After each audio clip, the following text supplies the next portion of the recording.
Hey everyone, well, I want to do a little bit of an experiment with you guys today. So here it is. Imagine an experiment where I was hammering you with questions all the time. The only thing you had to answer would be yes or no.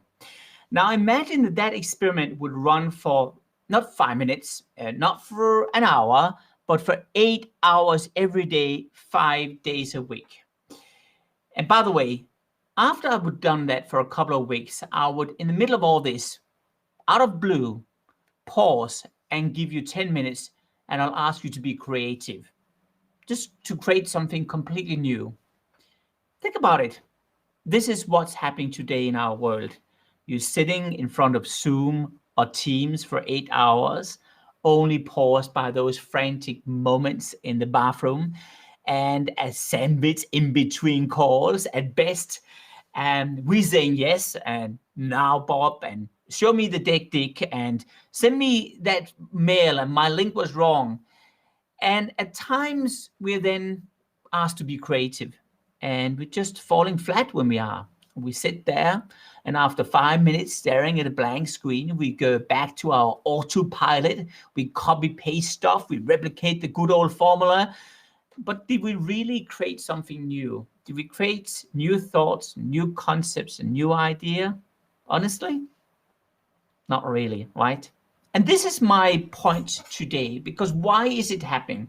Well, first of all, before I give you the answer to this, let me just share a little video with you, which is Adam Grant, which have another take on this very idea by investigating Nobel Prize winning candidates and scientists. He discovered an interesting correlation. Take a look at this. One of my favorite studies looks at Nobel Prize winning scientists. The question is, what do they do differently from their peers? And one of the best predictors is whether they have artistic hobbies. So Nobel Prize winners in science are twice as likely to play musical instruments. They're 7 times as likely to draw or paint as their peers. They're 12 times as likely to write fiction or poetry. And get this, 22 times as likely to perform as dancers, actors, or yes, magicians. Einstein is an example of this. His mother wanted him to learn to play the violin and forced him to take lessons, which he hated. He didn't like anything that authority figures forced upon him. It was only a few years later that he discovered Mozart's sonatas and fell in love with them. And he chose to play the violin on his own accord. And later he said that his theory of relativity was a musical thought. And had he not actually gotten personally interested in the violin, he never would have transformed physics. Wow. So what do you do when we're all stuck behind these screens? Well, today I'm catching up with a person which may have the answer to that very question. His company was born and raised behind a screen with a remote work as the norm some 14 years ago. But that's not his claim to fame. That in fact was when he sent out an email to his staff every Friday morning. He called it the Private Forward. And the goal was really to inspire his staff and wanted to achieve more and just find new aspects of their lives. Now soon employees starting sharing these notes with colleagues and friends and family, who then replicated it and asked to use that list or to be added on that list. So he decided to open up the newsletter to the public. And today, Friday Forward has grown into an inspirational newsletter that reaches more than 200,000 people each week in some 60 countries, which is absolutely crazy when you think about it. Now, this person is also a pretty unique individual, because what he's done is that he is at the same time created an amazing company. He is the founder and CEO of the company called Acceleration Partner. And he's also an author of Elevate, which is, by the way, the book I have here right now. And he, on top of that, has been, he's received so many awards and so many recognitions, it's not even funny. One of them was that he was by Glassdoor, which some of you may be familiar with. That's the transparent online site where all staff are stacking each other in the back when they've left the company. Well, he was included as being number 4 on the best place to work. He was added best place to work as well. Entrepreneurs, top company culture, Inc. magazine's best place to work, great places to work, Fortune's best small and medium business place to work. Everything is just so amazing. And Bob has on top of that been twice named Glassdoor's on the list of top small, medium-sized businesses as number 2. Twice he's done that. So I just have to tell you one thing. This is a pretty extraordinary individual. And the only thing I can say to you right now is, Bob, welcome to my show. Thanks, Martin. I prefer if you just, set the bar low rather than making me look bad by setting the bar high. But I'll see if I can dig out of it. Humble bragging. I just learned that word. Amazing stuff, really. Do you know what? It sounds like you have created this secret formula to how to create heaven at a workplace. And I think there's something which is desperately needed right now, to be honest. Culture really is front and center of you guys. And I just have a quote from you, which I think is a fascinating quote, because what you basically are saying is this. Let me see if I can find it. Here it is. You're saying your company, culture is your company's operating system, how your people make decisions when you are not in the room. I love that quote. Tell me more, please. Yeah, look, I've gone on an interesting journey with culture. I used to think it was BS and crap 10 years ago. And the reason was I'd go into all these companies and I'd see the stuff on the wall, integrity and teamwork and respect. And I just, it sounded like just an exercise that everyone did. It was actually sort of a story and hearing some stuff from Southwest Airlines, which was a company I just, deeply respected, and Herb Kelleher being interviewed. And I knew a lot about their model. I knew like what made their model, the one type of airplane, the alternate routes, the, no first class. And someone pointed out that they were interviewing Herb Kelleher and they made more money than the entire airline industry from 1980 to 2000 in the US. And they said, Herb, what was, how did you do that? And his answer was culture. And look, this is flying low cost, aluminum boxes around. So I actually really started to dig into that. I found, Patty McCord's work. I found Netflix, some other companies, HubSpot, him doing some stuff, and realized that like it wasn't this thing that everyone was trying to say. Like it was actually like what makes your company who it is and unique. And if you can authentically express that, you can say to the people, here's who will like this and here's who won't like this. Like, I sometimes we struggle with all these awards and accolades and company. Otherwise, if you went and read these Glassdoor things, our employees on Glassdoor are like warning the wrong type of people. They're like, look, we've won these awards, but if you're looking for slow pace, not agency, work without a high accountability, like this isn't the place for you. So I like what I always say, and if you look at our interviewing, like our goal has been to say, look, this is who we are. Like I think in some ways culture is also like what you think is what you say is what you actually do. There's alignment. So we're saying this is who we authentically are, and we're trying to find the 2% of people or 1.5% of people that align to that. Like, what makes us different is a little unique. I'll be the first to tell you, like, we are not for everyone. Like, not even close. But I think that's the key. I think too many companies are trying to say these generic things. They're not trying to say who they are. My favorite example is if you're a former college athlete, hyper competitive CEO who believes in winning and losing, and 80% of the bonuses should go to 20% of the people, just tell people that. You'll find plenty of people that want to come work in that environment. Just don't say we value teamwork and all this stuff when you don't do that. So I don't know. It's just, I think it's just an issue of authenticity and people willing to be able to say what they actually are. And I always hope that if someone comes to our company and it doesn't work out, and that certainly happens, they say, "Look, that was the wrong team for me. I'm a passer, and this team just runs the ball." They don't say these guys were full of it, and they don't do what we say. I think we do what we say. I think some people just want to believe that's them, and it's not them. Now, I want to ask you a question, but before doing that, I just want to say hello to a couple of people here: Larry, Peter, Ryan, Aguirre, says hello, and Claudio. A lot of countries are watching right now and listening in, and please, everyone out there, just ask any questions now. But I want to get back to you for a second, because you did mention Netflix, and I do know that you believe that Netflix probably was a bit of a source of inspiration for you back in the days. In particular, these guys developed an unusual approach to how culture is framed in there. Tell me a little bit more about that.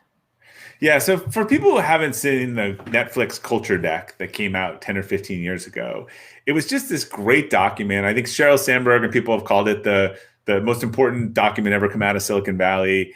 And it just said very honestly, like, here's what we believe in and here's what we don't. And it just wasn't the template stuff you would see every company say. Like, you'd see like brilliant jerks. Some companies tolerate them, we don't. And, there's probably one on here that says like, really hard, like long hours and hard work and no results, like equals like a thank you and a generous severance. It was just super honest about what they valued. And that was sort of inspirational to me to say, look, we're not a company for everyone. Here's our playbook. If you align with our playbook, kind of come here. And I think there's like, now this is much more common, but I think when Netflix did this, it was very rare. Like otherwise you just saw every company say, hey, our values are integrity and respect and teamwork and, all this stuff. All this stuff you've learned, you've learned the hard way, because you started up your own companies, being extraordinarily successful and well done. But there was a source of inspiration you had some time ago, which I want to take you back to, and just share with everyone this little story, which you shared on stage some time ago. And there was a story, I think, when you were 20 or 22 years old. Take a look at this. So I wanted to build a high performance company, and this is important to me. I demand excellence. I'm not easy to work for, but at the same time, I can't stand jerks and people that are not respectful. And when I was 22 years old, one of my first managers drew me this 2x2 matrix. And he said, this is incompetent and competent. And in the upper right, these people are great. In the lower right, incompetent, disrespectful people, they're easy, you get rid of them. He's like, brilliant jerks, companies have a hard time figuring out. Some companies tolerate that, some companies don't, we don't. But then he did the verbal pause and he said, these people in the upper left, they will kill your company. The nice and competent people. These are the folks who you give the second and the third and the fourth try to, because they're just so nice. And you keep believing that they're going to do it, but they really can't for whatever reason it was. Fantastic stuff. Just a disclaimer too, that was given, the Donald Trump in that was long before he was president. So that was just from The Apprentice that you're fired. So yes. How would it look like today? It was not a political statement. It was yeah. Oh, you're washing your hands now. So where would it be if you had to create it today? Would it be the same spot? Yes, probably. but that was from the point. Look, it's really easy if they're not good at their job and they're a terrible human being, right? Yeah. It's very easy. But look, I have seen this over and over again. Because I said, you have the choice whether you tolerate the brilliant. Look, the two extremes are really easy. Like, bad at their job, terrible person, you get rid of them. Great at their job, great person, they're a star. I think you decide culturally whether you tolerate the brilliant jerk. Netflix didn't, we haven't. But I think every company and leader struggles with someone that they like the person, they're not doing the job well, they haven't done the job well, they're on their second and their third try, and I see it all the time. Ilona is, by the way, asking you, do you use a questionnaire to get the right employees? If you've got one that gets the right employees, I'd be more than willing to do it. I subscribe to the Jeff Smart, who I think is the top guy in the world on interviewing. There is no single question. There's a lot of data and science. You need a comprehensive process, multiple rounds, behavioral-based questions, a clear profile, noting, do they come to the interview on time? Do they prepare all of these things? You need a committee at the end. I actually don't believe in a lot of these voodoo things where we say, what kind of animal do you want to be? And so much of it is the stuff that people do is not better than 50-50. There's no science to it. So what I believe in is a robust process that scales over and over. So we, at its core, our hiring process is built around all kinds of exercises to understand, can the person do the job? Like, giving them work that looks like the work and feels like the work, and then behavioral based questions around our core values. There's a whole bank of them because we want to know, are they the right person for the culture and can they do the job? If they're right for the culture but can't do the job, you might have a chance to salvage that with a new opportunity. If they're wrong for the culture, you can't salvage it. And if you miss both, then your interviewing is terrible. So let me just try to twist this around, because Ryan is asking right now, do you have advice for people who are stuck at an organization that have a really strong outwards positive brand image, but behind the scene, it is a disaster, especially when you're trying to move up in the hierarchy inside? Yeah. What's your view on that one? I think people are really bad at quitting things that they know that they should quit. We have a very open transition process. We have a lot of data around this over the years. We like to have an open program and go to people and say, look, seems like this isn't working. Like, we can start you on a multi-month transition, help you find a new job. But when we go to them, rather than a performance improvement plan, which has a 95% failure rate, but when we go to them and we say, look, we got a lot of data, this doesn't seem to be working. Here's the blue pill. The blue pill is we take a couple months, we help you find a new role and all this stuff. The red pill is you go on this performance review plan. Our data tells us they fail 90% of the time within 30 days, and it's not the problem. They will choose that pill because they just have a hard time. I think the ego of saying like, I'm a good person. I like the company. This isn't the right. If it's not working, it's not working. Like trying to force something to make it work. I feel like people have a really hard time. Sometimes, particularly if they like the company, but they don't like the role or they're not doing well with the role, being willing to opt out and understand that like their value is probably somewhere else in a different role. Anytime something's just hard, it shouldn't be hard. I've gotten into arguments with HR people around this, but I have data on this. Like we hire 90% of the same people. I don't mean the same people, but account management roles that have a very similar, we look in the market, onboarding otherwise. And we've been doing this for years. So when 5 people come in and they're absolutely crushing it and a 6 is a disaster and they've been hired through the same process, same training, same all thing otherwise, people say, well, I'll train that person more. Otherwise, what starts poorly almost often always ends poorly. It's some sign. Now we're in a trust deficit. Now, like everything's harder. It's so hard to get that person to quit and say, look, we'll help you. Like this is just we missed something. It's not working. It's really hard. I fully believe in training in people, investing in people elsewhere. But some advice that a mentor gave me years ago is you should not be using your training resources and everything to get people to average. You should not be spending all this time to get them to the level that you thought they were going to be at. Training is about improving, getting better otherwise. So like if you're putting all of those resources and trying to get someone up to your basic standard level, that's like hurting the other people in your organizations. A good friend of mine works at one of the top 3 tech companies in the world, and you can guess which one it is. And it was funny because before he joined the company, he worked at a big company, but it didn't have a fancy brand name on it. And from the moment he moved into this new company, it's almost like he became part of a tribe. And he said to me, suddenly people were interested in him. They were coming for dinners. They had long conversations. He was basically just the center of everything because it's so difficult to get a job in that company. Yeah. Now, what was really interesting was after a year or two, I noticed how he was drinking out of the Kool-Aid and the happiness level started to disappear, and he became almost like a forced member of a tribe where really, the oxygen was just taken out of the room. They were working almost like slaves. And he sort of lost that whole sense of living and sense of purpose because the company was just so overwhelming. Can you recognize that story? Yeah. I mean, I think, look, that sounds more like a cult than a culture, right? I think in cases. And then there's a question here, and this comes up a lot. I think it's an issue of semantics, and thank you for asking. It says, if you're so stringent about who you let into the organization based on cultural fit, does that not impede diversity of thought? So culture, I've heard this argument a lot. I think this is a semantical argument around kind of culture fit.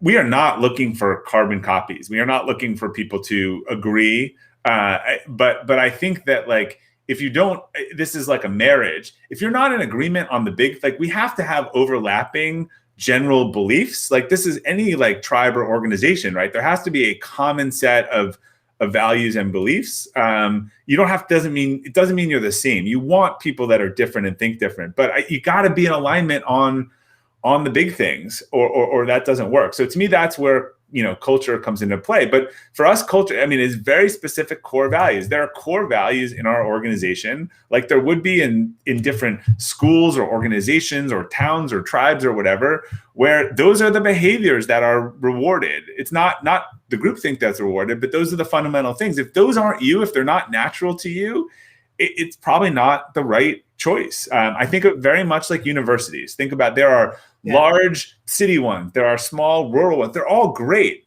but some people in the large city school would not like the value proposition of the small suburban school. I think it is about finding generally people who share your values. It doesn't mean they share your perspective or your ideas or thoughts or everyone looks the same. I think that is where you get to a cult, not a culture. A cult is where we're all drinking the Kool-Aid. We're supposed to say the same things. We're supposed to kind of do this, and you get pulled into it, and you feel like inauthentic. The whole point is that if a company has values, it should be trying to find people with those values and bring them in. Then there's no training to do. It's not about coming them in and saying, now I want you to think like we think. Like that is not a good idea. I'm thinking about a quote which I think you can recognize, which is the people who make decisions under our core values are safe. Yes. You know who said that, right?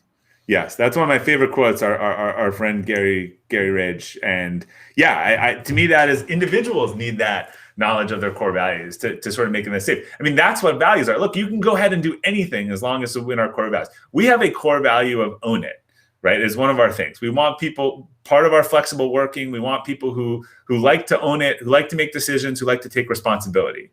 Like I can tell you right now, if you're someone who you don't like to make those decisions, and we're in a client service, fast-paced environment. You really need a group on everything. You want it to slow down. You kind of are looking for someone else to give you the answer. You won't like working at our company. There's probably companies that actually are perfectly aligned to that. This go back to my university model. There's tons of highly ranked universities where if you switch the population of one at the other, they would all be miserable. It's about, you're not trying to make anyone think a certain way. We are trying to find people who share some of the same core beliefs that we have. But I can tell you right now, if someone came into our organization and they were like and I don't own it. Like I'm all credit and I'm I'm all blame. I'm no credit. Like I deflect everything. That would not go well. Would not go well. No. No, one of my clients is Lowe's, which is a larger supermarket chain across the US. And one of the values we introduced for those guys were wit, humor, to have humor. And that's one of the things I've learned, that is that if you choose values which are not the set standard, the cookie cutter values, quality, authenticity, transparency, but you actually go the opposite way, it actually creates an edge. What was so interesting about that exercise were that the company had extraordinary big problems in the beginning living with, because people didn't feel at ease using it. And one of the reasons why was creativity. And I just want to go back to that whole creative conversation we had in the opening of my show today. And I want to just play a little clip of you where you tell a little bit more about creativity, and you talk a little bit more about how you actually are structuring your day in a different way. Take a look at this. I think we all want to improve. We all want to get better. But then the question is sort of how.